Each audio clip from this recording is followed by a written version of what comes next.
오늘 우리에게 주시는 하나님 말씀 다니엘서 7장 15절에서 22절 말씀입니다. 나 다니엘이 중심에 근심하며 내 머릿속의 환상이 나를 번민하게 한지라.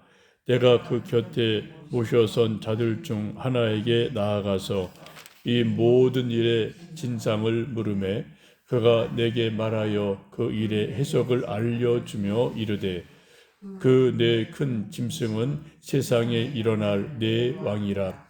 지극히 높으신 이의 성도들이 나라를 얻으리니 그 누림이 영원하고 영원하고 영원하리라. 이에 내가 넷째 짐승에 관하여 확실히 알고자 하였으니 곧 그것은 모든 짐승과 달라서 심히 무섭더라.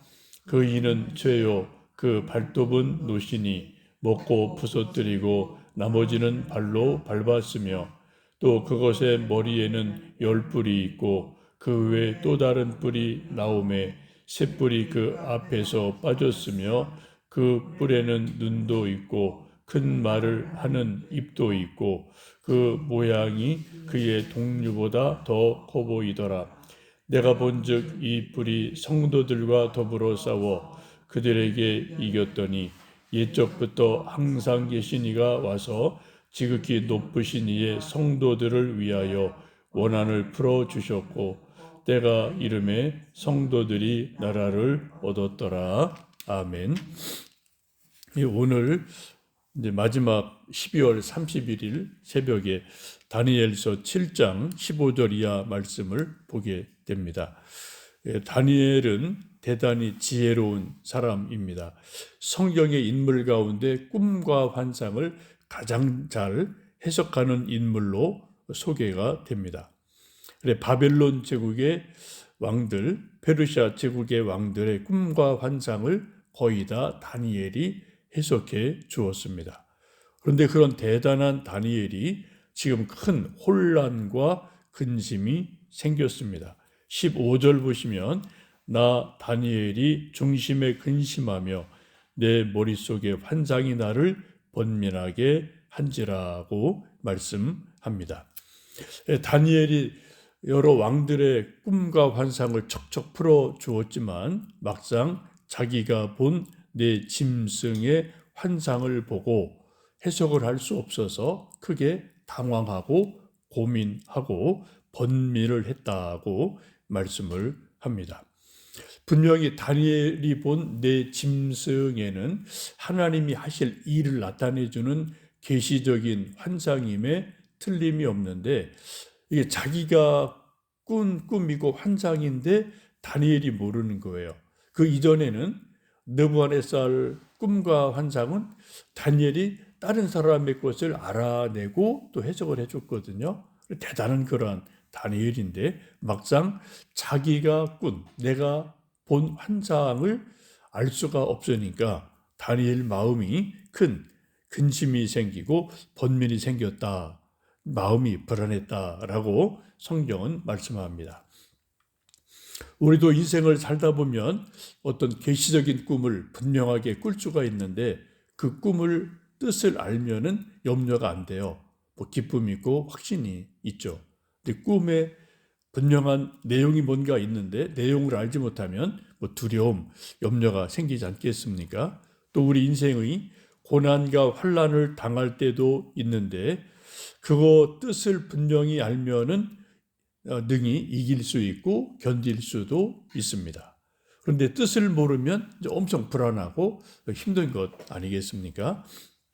그래서 우리가 늘 어려움이나 고난을 당할 때 낙심하지 말고 하나님의 뜻을 알려주십시오 라고 하나님의 뜻을 알기 위해서 기도하는 것은 너무나 중요합니다.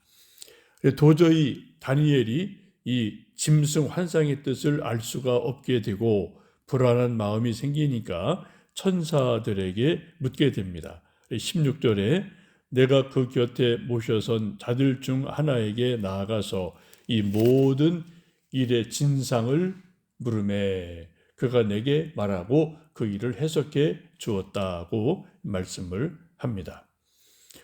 다니엘이 자기 지혜로 경험으로 도저히 알 수 없는 환상 앞에 이제 마침 환상 중에 또 천사를 봤지 않습니까? 그 천사들에게 물었다고 말씀하죠.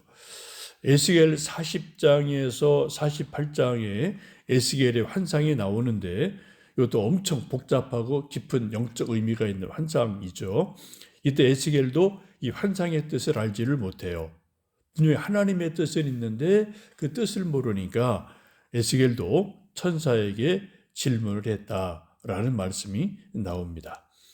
이 다니엘이 질문한 천사가 누구인지 이름이 나오지는 않습니다. 근데 다니엘서를 쭉 읽어보면 우리 앞으로 볼 것인데 그 다음에 천사장 가브리엘, 미가엘이 등장을 합니다. 이게 다니엘 세 일의 기도에 요 두 천사가 등장을 하죠. 그래서 이 두 천사 가브리엘이나 미가엘 천사장일 가능성이 아주 높게 볼 수 있죠.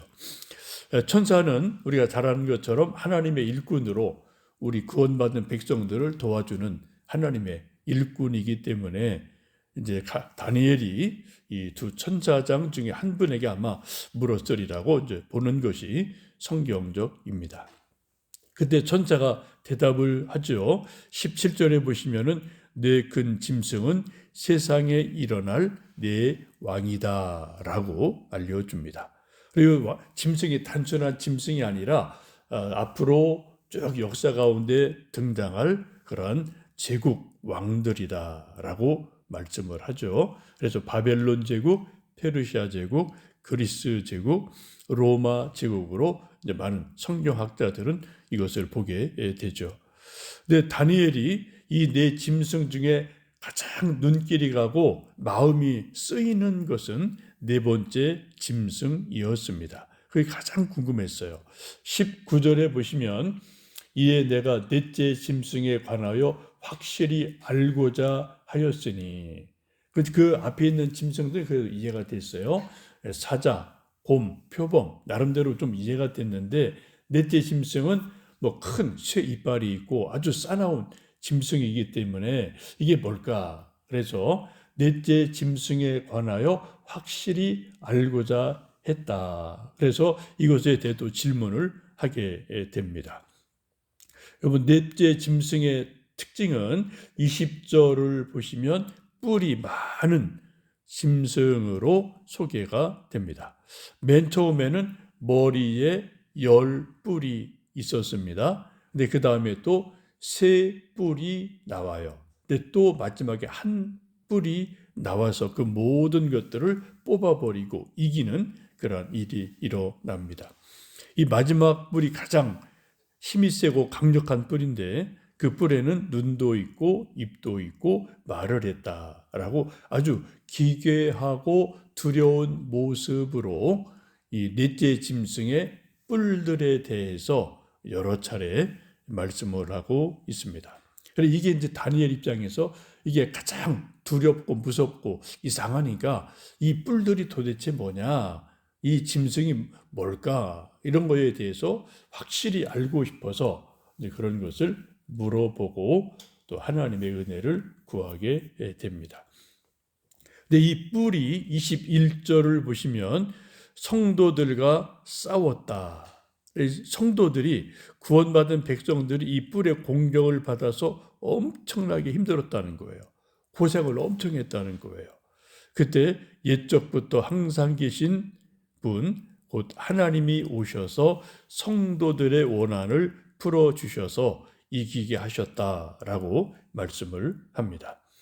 다른 짐승들에게는 성도들을 공격했다, 성도들을 싸웠다, 성도들을 못살게 했다 이런 말씀은 그런 표현이 없는데 특별히 이 뿔에 대해서는 성도들과 더불어 싸웠다.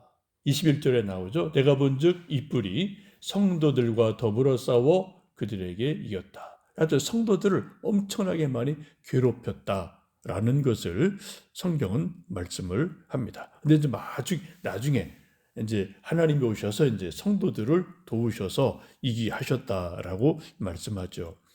그럼 이 뿔이 누구일까? 또 여기에 대해서 많은 해석이 있는데 많은 성경학자들은 이 뿔은 셀루코스 왕조의 안티오쿠스 4세라는 왕으로 봅니다. 안티오쿠스라는 왕이 시리아, 이스라엘 지역을 통치를 한 왕인데 이 안티오쿠스 왕이 유대인들과 가장 사이가 안 좋은 왕으로 아주 유명한 그런 악한 왕입니다. 이 안티오쿠스 왕은 사세는 예루살렘 성전에 돼지피를 뿌리고요. 또 예루살렘 성전 제단에 돼지머리를 감히 올려놓는 만행을 저지른 왕입니다. 또 제사장과 유대인들에게 돼지고기를 강제로 먹으라고 윽박지른 그러한 왕이에요. 우리는 뭐 삼겹살 좋아하고 족발 좋아하죠. 땡큐죠. 근데 유대인들은 이건 뭐 모세 율법 때부터 이건 아주 먹지 못하는 고기고 부정한 짐승이고 돼지가 고기가 그러니까 이것은 정말 유대인들에게는 가장 모욕적이고 비신앙적인 그러한 음식이 돼지인데 이것을 성전에 피를 뿌리고 돼지머리 올려놓고 강제로 제사장들 돼지고기 먹게 하고 이런 만행을 한 사람이 이 안티오코스 4세라는 왕입니다.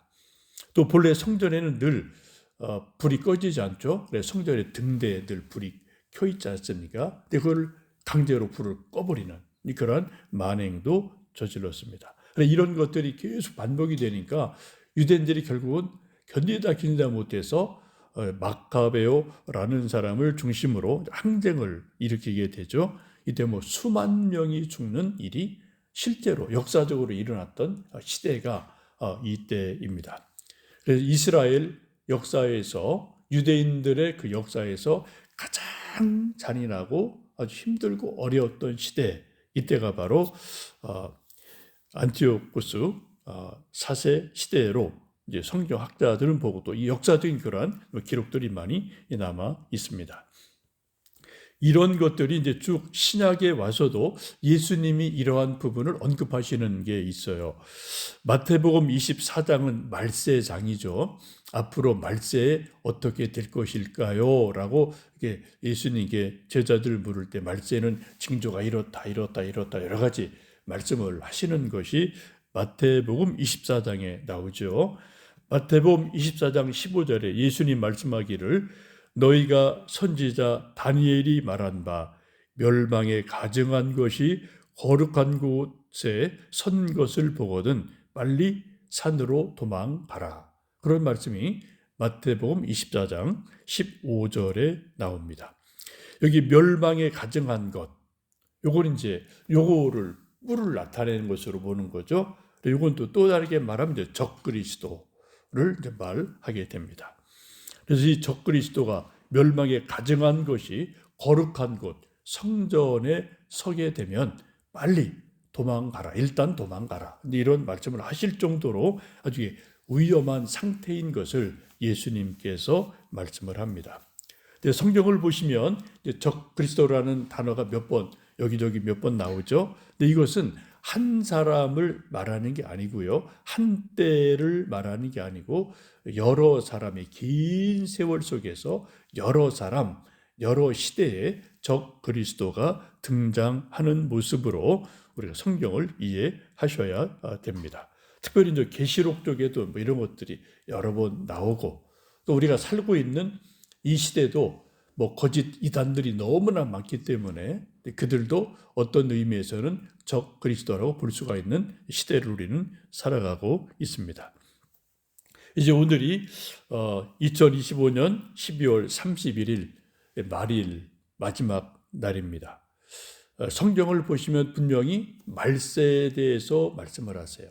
마태복음 24장 또 계시록 이런 데 보시면 분명하게 말세가 있다. 말세에 이렇게 현상이 있으니 잘 유심히 보고 그것을 잘 바라보고 또 대비하라, 깨어 있어라. 이런 말씀들이 성경에 곳곳에 있지 않습니까? 우리가 살고 있는 올해 또 이 시대는 아마도 말세지 말, 말세 중에 말세다라고 보시면 돼요. 말세의 시작은 예수님이 탄생하실 때부터 말세로 보시는 게 일반적인 성경적인 이해입니다. 그래서 지금 우리가 살고 있는 이 시대는 말세의 끝이다, 말세 지말이다라고 보시면 되겠습니다.